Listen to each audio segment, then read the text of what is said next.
Alright, hello all you crazy people out there, my name is Dragonite and welcome back to Harvest December. So, in the last part, we met a very interesting personality, who is apparently the contestant in the fight this year. And in this part, presumably we're gonna get some explanations, aren't we, game? I just called this a game. I was probably someone easy to please. I was feeling invigorated after a good night's rest without being disturbed by an alarm clock. Yuki wasn't in the same room to twist me into a pretzel, and I could freely stretch my arms and legs as I pleased. It was a new morning, and it didn't begin with Yuki kicking the door down, or Mami-chan dripping water on my nose with what? Mom? Hello? I was feeling exuberantly happy. My standards had become so low. Being so happy with something so ordinary, I realized what a sad person I had become. I turned to see Kohai, the only other occupant in the room, sleeping soundly in his futon. After Magari scared me at the corridor, and Yuki learned why I had screamed, I had been given a sound beating for being rude, treating her like something from a horror movie. After that, the Ichimonji family welcomed us graciously. Tagami had its own pier and catch of fresh fish every morning, but the island fish we had for dinner were better than any fish I had eaten before. I opened my eyes to stare at the unfamiliar ceiling above me. Hello. Breakfast is ready. I froze in fear.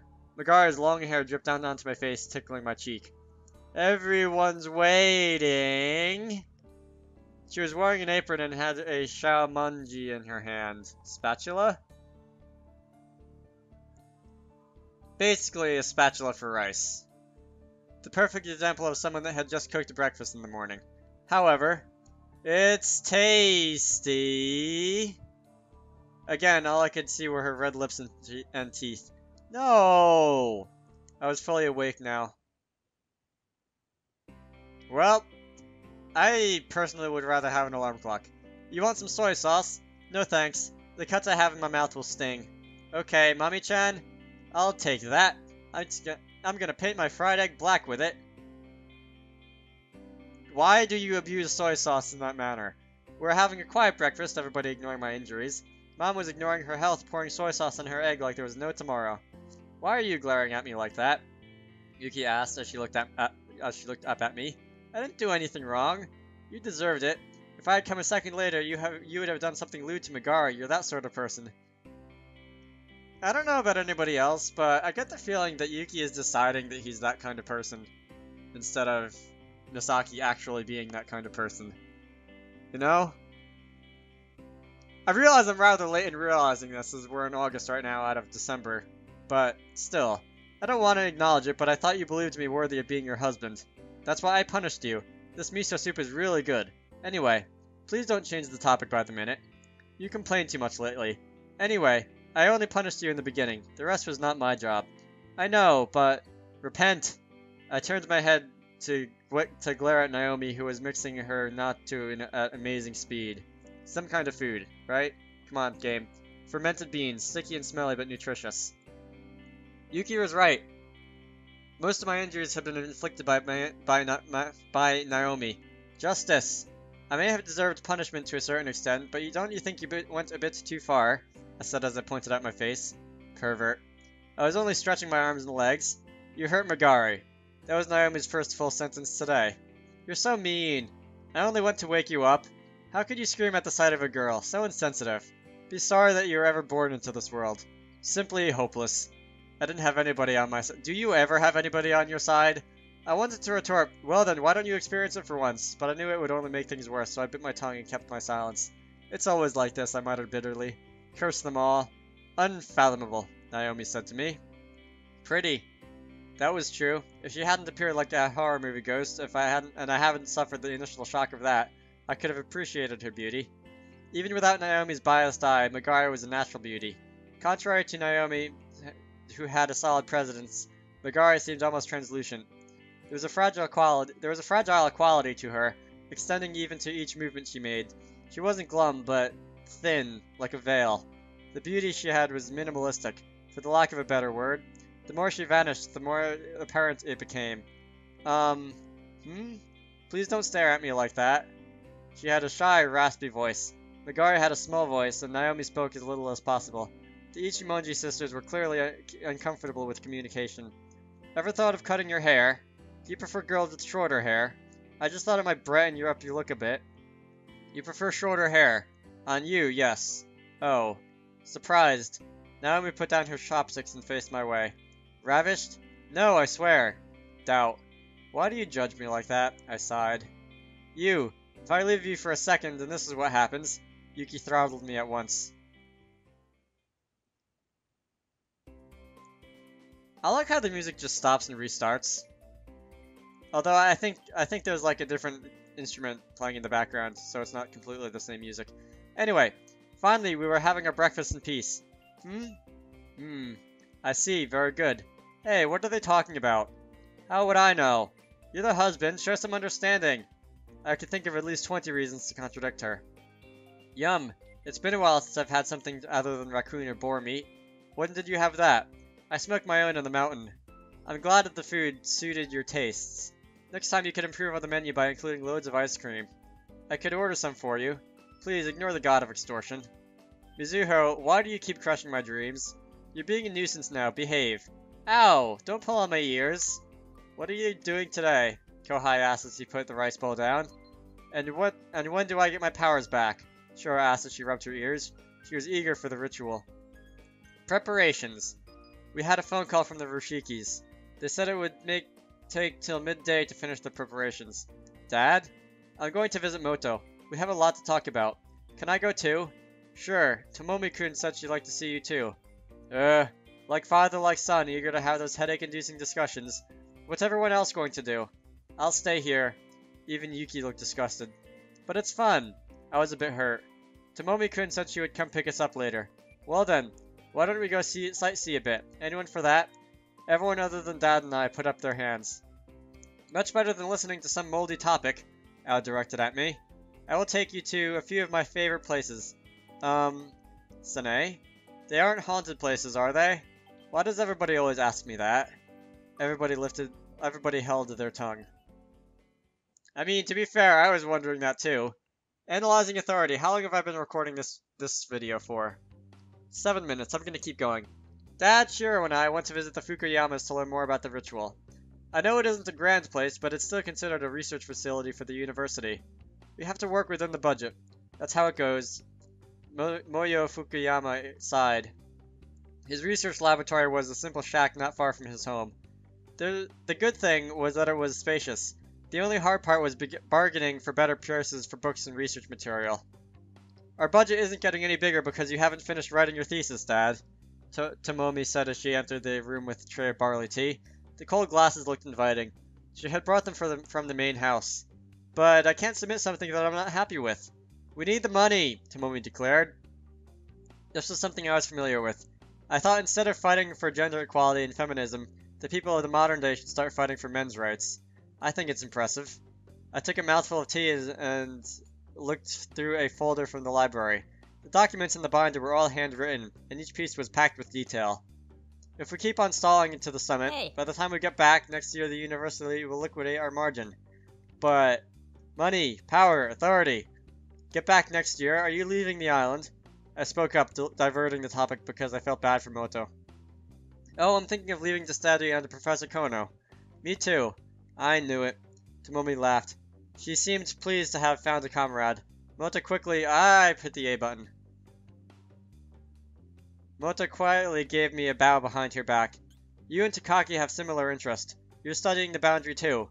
Shiro nodded as she flipped through a few books. It's so weird that a god's interested in study on. It's so weird that a god's interested in a study on gods. That's a rather cyclical statement right there. And it's not weird that humans spend the majority of the time studying humans. Well, you have a point, Tomomi mumbled. She probably never thought that she would be questioned about her human nature by a god. Hey. I heard from Tomomi that you explained a god's authority is uninfluenced by its personality. I never expected that. It's part of the underlying argument of my theory. It might, but still. It seemed that although the two studied similar topics, they were not always on the same page. So is it possible? You mean recovering your powers? We can only tell you that it's never been done before. However, the fact that a ritual on this island exists is chance enough. Something is bound to happen. I personally believe that we will succeed. From what I see in Moto studies, the ritual itself has a high success rate, and Shiro-sama's body is now extremely close to a human being's. There isn't much reason to doubt that the plan will succeed. You say that as if it's as simple as taking a driver's license. She may be almost a human being now, but she is still a god. Shouldn't you be worried that the difference might affect her? We know it's possible for a god's power to be handed over to another god. You're talking about the example of division and passing, basically what Shiro did to Madui earlier. It's comprehensible in a polytheistic system. Alright, maybe I agree a god's authority has qualities similar to a solid substance, but I still have doubts that it would be easy to control. Moto, don't tell me you still believe that gods are born spontaneously in nature. I don't really think they are born, more like created. An entity that came to life with a mind under certain conditions, like a higher life form distilled from a culture that has grown past a certain point. And you don't believe humans can affect the process. Takaki, you think too much like an engineer. This is about spirituality. Then how would you explain or differentiate the spirits in this world? The very simple beings that don't even have a purpose. Do you think they were created naturally? I don't think so. I think their existence can be explained better if you consider they came to life under a certain static structure. Certain static structure. Say that 5 times fast. Shiro-sama, have you ever thought of the possibility that you may be a spirit? Do I look that simple to you? Takaki nodded at her answer.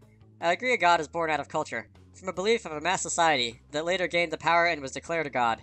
The reason a miracle is considered something positive is because it comes from a human belief. A belief that a cluster of people agree on and imagine as beneficial to them. Is it a biased perspective? Even if a god has powers, it doesn't seem necessary to mean that it was derived from human beliefs. You can't say for sure unless you view it from a god's perspective. Come on, Takaki, that's a basic rule in science. I admit, I'm only speaking from a human's point of view, but consider this. Wow. I don't think we can join this conversation. I wonder if I'll ever be able to reach that level of understanding. If Dad would just submit his thesis in time, Tomomi and Moto had their own problems. On. Shiro opened her mouth wide and yawned unabashedly. You loggerheads, all talk and nothing practical. Your conversations contain nothing of interest to me. I suppose you will sit in your comfortable chairs and yabber pointlessly all your life. But what about the scholar that wrote of the golden bow? That's too far-fetched for you guys. Why? Moto asked almost too quickly. Shiro had hurt his pride. I can't give you an exact reason, but I can tell you this. You two, your beliefs and your theories lack imagination. But what about the importance of evaluating the material we already know to be... That's what I'm saying. You're boring. That is a video title. The two were at a loss for words. Is research all about peeling the layers of reality till you get to the core? No. You want to move forward by leaping on new ideas. You want to progress. You need a progressive mind. You two are just being satisfied peeling away at the surface of something stationary, like the way a monkey keeps peeling at an onion. We'll keep that in mind, Takaki said cheerfully, but his expression was somber. Moto had his head bowed down too, in deep thought. If you want something practical, you have to wait for the Roshuki festival. There's only so much a normal human being can do. You know that already. Yeah, but it would have been nice to have something that reassured me. I may have something for you. Tomomi clapped her hands. A few moments later, Tomomi came back carrying a metal box. What's that? She didn't answer me, but instead unlocked the box by turning the dial back. You brought the Kagami crystal. Takaki's eyes were filled with curiosity now. It can amplify power and aid in creating boundaries too. The ritual would put a god's power in a human being, but it would be useless unless the power could control... Unless what? It would be useless unless the human could control the power. It's another cyclical statement. Apparently, this crystal would help amplify the power to a level where humans could sense and control it. It also acts as a prison to contain the girls that will participate in the ritual. You speak as if you've experienced it. I did. My eyes grew wide as saucers. Tomomi lifted her arm before my eyes. Look. It usually doesn't leave a mark, but it did in my case. She had a faint bruising that snaked up from her elbow to the inside of her wrist in geometrical patterns. That would be what we saw during the introductory video. With Tomomi's permission, I picked up the crystal in my hands. It was the size of a fist. Hey. The special ritual crystal looked like a translucent purple stone. It was my first time looking at one, so I didn't really know what I was supposed to be looking for. You're supposed to invoke it during the ritual, but we found out it can also be agitated by a certain frequency of vibration. It's nothing close to what the crystal can actually do, though. Tomomi began sticking a few suction pads around the crystal. Shiro-sama, why are you making that face? I just remembered something unpleasant. I explained about Shiro's incident with the breast enlargement machine in May. Oh, yeah, that was a thing that happened. Why did you have to tell them? Also, wasn't it in June? She punched me in the jaw the way she punched Mayoi. Ew, I wouldn't want a used one myself either, but I can't imagine why anybody would want a machine like that. Having big boobs is just tiresome. Really. Thank God Yuki wasn't here. Tomomi didn't realize she had just struck a nerve. Shiro was looking murderous. I shot a look at Tomomi to urge her to continue if she wanted to stay alive. Okay, let's do this. Tomomi flicked a switch on the machine. There was an odd label on the side of it that read, Electro Massage Machine, great for shoulder cramps, essential for the well-endowed. What was this trend with modifying health machines? I can feel it, Shiro whispered in a low growl. Her eyes.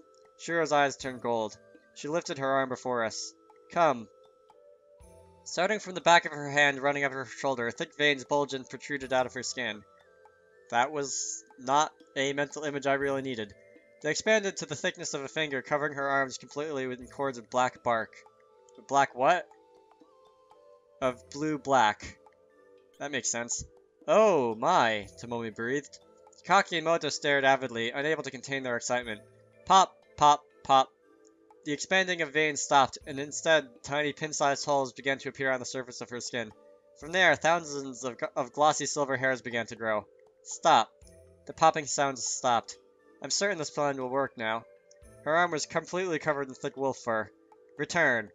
Everything began to reverse. The hairs slid back under her skin, the holes closed, and the veins shrank back to their original size. With the exception of a single hair that dropped onto the floor, Shiro had returned to her former self with no trace of what had just occurred. It's been a while since I've done anything like that, but that wasn't too shabby, was it? So this is the power of Tagami. It feels a little different from my original powers, but I think I can handle it. Let's try this on a higher frequency. No, I don't like being experimented on with something I can't see, Shiro said flatly. Oh, come on, just a little. Please. Pretty please. This. I've seen this somewhere before. Takaki now joined Moto with the pleading. Two grown men begging a small girl if they could do things to her body. Yeah, 'cause of course. Thanks, Harvest December. That looks almost criminal, Tomomi muttered. Let's not turn out that way. Yeah. We made a pact. And that's it. Alright. I hope you all enjoy that. My name is Dragonite. In the next part, we're going to be apparently returning home, or something like that, for another point of view. And I will see you all later.